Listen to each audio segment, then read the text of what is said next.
You're probably watching this mini because, like most teachers, you don't know exactly what to do in those rare moments when a student has a full-on meltdown.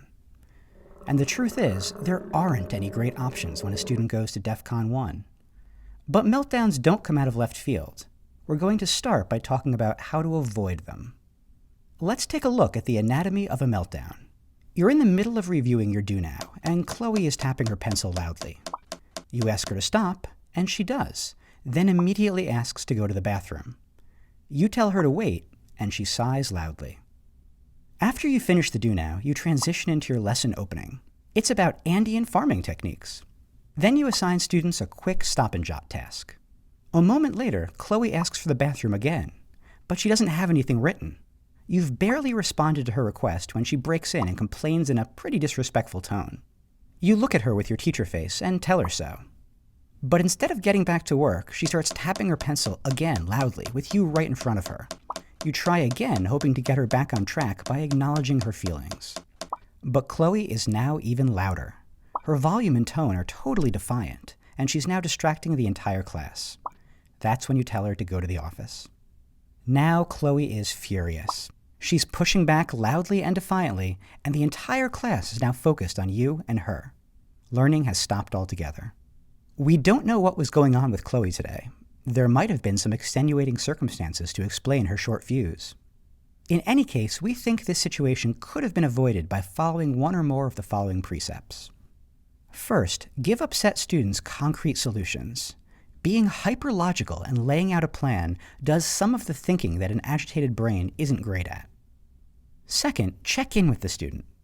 Conflict can stem from the perception that you don't care. Asking about their state of mind can reinforce that you do. And third, acknowledge when you make a mistake, like forgetting if a student previously asked for something. You can wield authority with humility, and doing so will diffuse the human instinct to engage in a power struggle. But sometimes meltdowns happen, regardless of your proactive moves. When they do, your job is to get the student to a space where the issue can be resolved while learning continues for others. In doing so, there's a simple mantra we want you to remember. Get calm, get close, get quiet, and stay calm. Being calm reinforces that you are an emotionally dependable adult who is in control of any situation. This is a powerful message to send to an agitated student who might be used to adults reacting unpredictably. Getting close allows you to be as private as possible about the situation in progress. Confrontation can often be diffused, but confrontation with an audience raises the stakes for everyone. Your instinct in these situations will be to raise your voice, but yelling only makes you look out of control, which will erode your authority. Speaking quietly projects not only patience, but also confidence and authority. Think of Don Corleone. See? We don't even know what he said, but we respect it. And lastly, stay calm. Waiting to see how an upset student will react to your instructions will feel like an eternity.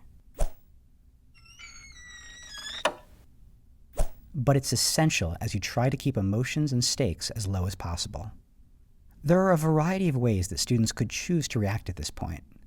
You can find a document below with scripts for what we think you should say in each of those situations.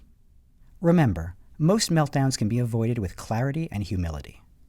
And meltdowns that do happen can be contained if you stay calm and choose your words carefully.